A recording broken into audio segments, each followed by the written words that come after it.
Hello and good evening. I'm Debbie Kay, Vice President of the League of Women Voters of Portland. Welcome to our Education Forum. The League of Women Voters is a nonpartisan organization that works to help citizens make informed choices in elections. We do not endorse any candidate or political party, but rather we give voters the information they need to select a candidate and decide on ballot measures. Membership information is available on our website, lwvpdx.org. It is also available for those in the room at the table in the back, along with other voter resources, such as our marvelous Voter's Guide. We appreciate support from MetroEast Community Media, Paloma Clothing, the Multnomah Bar Foundation, the Weiss Foundation, and the Carol and Velma Sailing Foundation. Plus, we certainly thank Multnomah County government for letting us use this boardroom. We are here on the occupied sacred lands and waters of the indigenous Chinookan people. We will never be as effective a steward as they, though we can certainly aspire to be so with everything that we do. If you have not yet registered to vote, the last day to do so is October 16th. Contact your county elections office or register online with the Oregon Secretary of State. Ballots will be mailed beginning October 17th. Tonight, we have the Multnomah County Auditor panel, which we've just completed. We'll discuss Measure 102 on housing finance, Metro Measure 26199 on affordable housing, and Oregon Measure 105 on the sanctuary state of Oregon. Okay, this will be Measure 105, which repeals law limiting state local enforcement of federal immigration laws. Our League of Women Voters Speaker Bureau member, Carol Cushman, will present the measure. Carol? Thank you. Measure 105 repeals the law limiting the use of state or local law enforcement resources to enforce federal immigration laws, or our sanctuary law. Measure 105 is a statutory amendment that was brought forward by initiative petition. The chief petitioners are 3 members of our state legislature. This is a repeal of an existing law. Oregon's first sanctuary law was enacted in 1987 with a very strong majority of 58-1 in the House and 29-1 in the Senate. The current law was passed with very similar wording in 2017, again with a large majority, not quite as large as it was in 1987.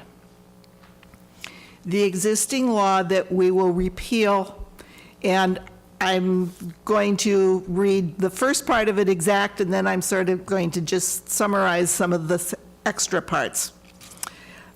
No law enforcement agency of the state of Oregon or any political subdivision of the state shall use agency monies, equipment, or personnel for the purpose of detecting they are persons of foreign citizenship present in the United States in violation of federal immigration laws. Now, a law enforcement agency may exchange information with the United States Bureau of Immigration and Customs Enforcement, ICE, in order to verify the immigration status of a person if the person is arrested for any criminal offense, or to request criminal investigation information with reference to the persons.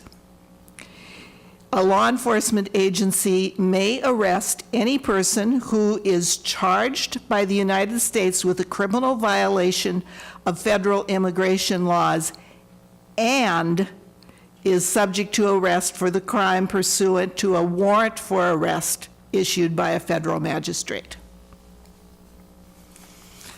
According to the Secretary of State's office at the time this measure was filed, they were not able to determine a financial impact of the measure. To restate what Ballot Measure 5 is going to do is it will make it illegal for the state, county, or city public safety officer to refuse to assist federal immigration authorities in detecting and/or apprehending persons believed to be in this country illegally. State and local police will be required to assist federal immigration officers in detecting and apprehending persons suspected of being undocumented immigrants. Our immigration history is such that in 1850, fewer than 10% of the population of the U.S. were immigrants. Between 1970 and 2016, our immigrant population quadrupled from 9.6 million to 43.7 million, which is 13.5% of the U.S. population at that point. As of 2014, it was estimated that 11 million people had entered the U.S. without authorization. In Oregon in 2014, undocumented workers were estimated to be 3.2% of the total state population. In the 2015 numbers, the foreign-born in Oregon made up 10% of our population. 1/3 of all immigrants are naturalized citizens. 1 in 8 workers in Oregon is an immigrant. Since this measure will repeal the state law for sanctuary, it is also going to affect local laws. And so I would like to make a explanation or share with you the rules that are currently being followed in Multnomah County in the city of Portland. Enforcement of immigration and customs enforcement detainers is policy 610 at the Multnomah County, and the policy states that the Multnomah County Sheriff's Office's primary mission is public safety. It is vital to this mission that community members feel comfortable interacting with members, reporting crimes, entering court, and generally participating as witnesses or victims in our criminal justice system without fear of local law enforcement enforcing federal immigration laws. The Multnomah County Sheriff's Office values the work of the United States Department of Homeland Security as a public safety partner, but has no enforcement authority in an active role in regards to federal immigration laws. In all of its public safety roles, patrol, investigation, and operations of jail facilities, Multnomah County Sheriff's Office follows state and federal law. As a result, the county does not use agency monies, equipment, or personnel to enforce federal immigration laws, nor do they hold people in custody pursuant to immigration and customs enforcement detainers. The Multnomah County Sheriff's Office has an obligation to enforce judicial arrest warrants, but they lack the authority, and members do not enforce immigration and customs enforcement administrative arrest warrants. That will change with this measure. Going to Portland Police, their rules are in Directives 810.10. And under definitions, a detainer request is a Form 1247A which asks for the law enforcement agency upon which it is served to contact ICE and agree to secure transfer of a person to ICE's custody prior to their release from custody on state and local criminal charges. Form 1247A is only submitted where the law enforcement agency is holding a person for another criminal charge. Pardon me while I turn the page. Under policy, the Portland Police Bureau is committed to protecting, serving, and supporting all residents and community members of the City of Portland, regardless of their national origin or immigration status. According to the Bureau, members shall interrogate, detain, arrest, no Bureau member shall interrogate, detain, arrest, initiate an investigation, or take other official police action against an individual solely on the basis of either of these aspects of their identity, national origin or immigration status. Under procedure,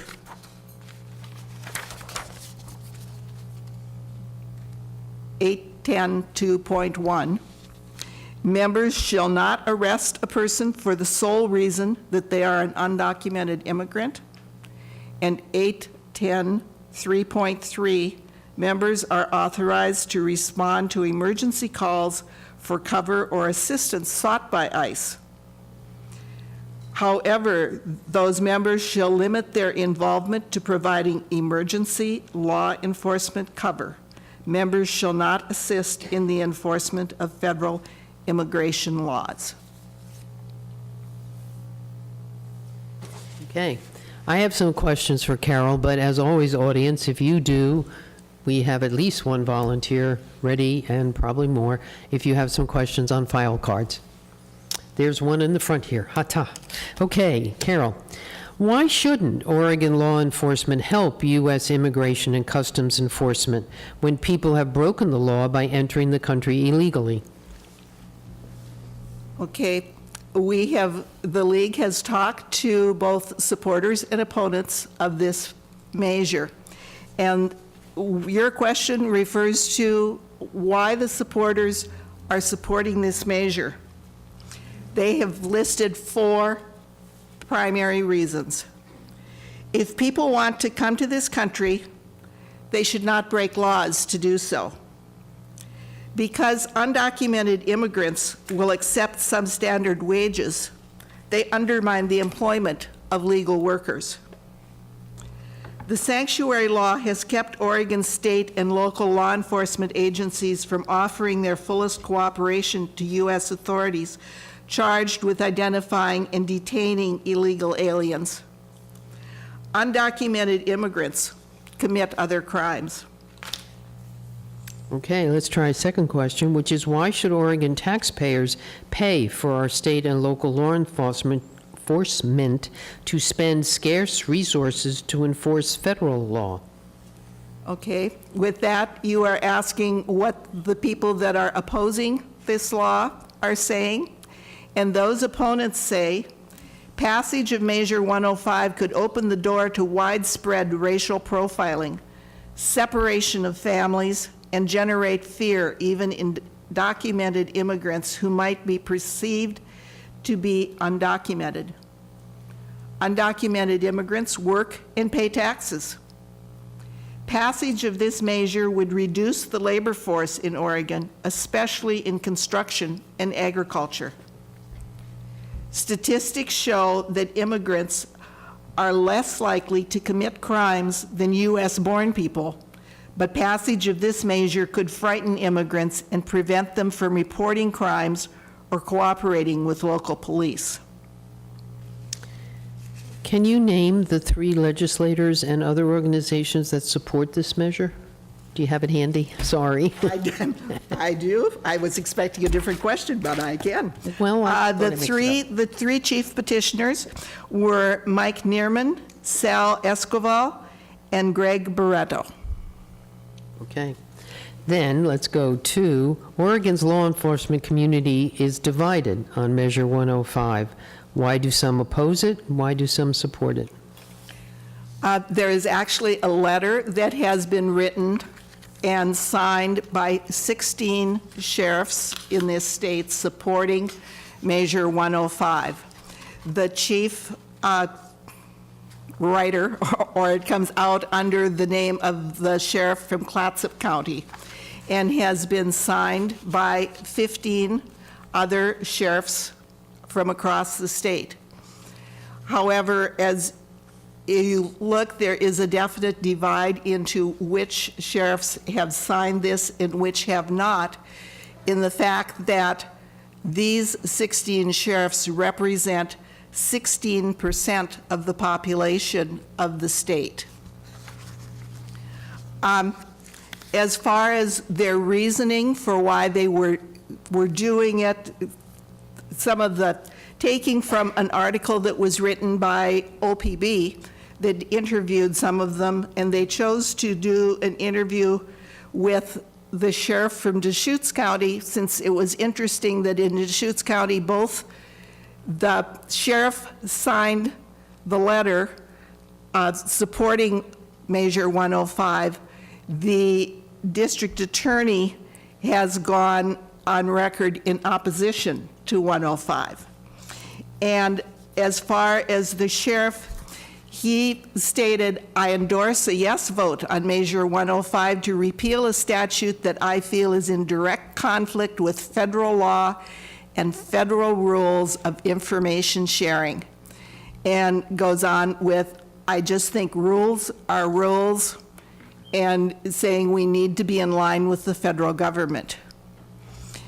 The DA from Deschutes County, on the other hand, has said that this statutory sanctuary law has worked well for 30 years, holding people who commit crimes accountable while also protecting civil rights. Chief Reese, Sheriff of Multnomah County, was also quoted in the article saying, "Our primary mission in Multnomah County law enforcement is community safety. Our mission does not include the enforcement of federal immigration laws." Let me try this. I'm not sure it works. If Measure 105 passes, can the City of Portland sanctuary city law remain intact? Oh, I see. To counter Measure 105. My understanding is that the state law will supersede. And so if the state law is repealed, that since it says, and now I scan through here, it says no law enforcement agency of the state of Oregon or of any political subdivision of the state. And I think Portland is a subdivision of the state. And so Portland could no longer have a sanctuary law, and Multnomah County could no longer have a sanctuary law. Okay, thank you, Carol, for trying to unravel this. And thank all of you for the time that you've spent this evening. I also want to thank MetroEast Community Media for recording, and all our volunteers that you see either with the file cards or behind the scenes for helping tonight. Please check our website, lwvpdx.org, to view all our forms and for TV replay information. For more election information, pick up our nonpartisan voters guide at your local public library, New Seasons Market, or Meals on Wheels Dining Center, or go to Vote 411. Also, please look for information in both those resources for the contested circuit court judge position, which is something we don't usually have. Election Day is November 6th. As in all Oregon elections, you will receive a mail-in ballot. Ballots must be delivered to an official drop-off site no later than 8 p.m. on Tuesday, November 6th, or mailed back early enough to arrive by that time because postmarks do not count. Thank you for watching. Thank you for being informed. Please share the information with your friends, family, and relatives and neighbors, and also make sure that they know, as you do, that your vote is very important. Thank you.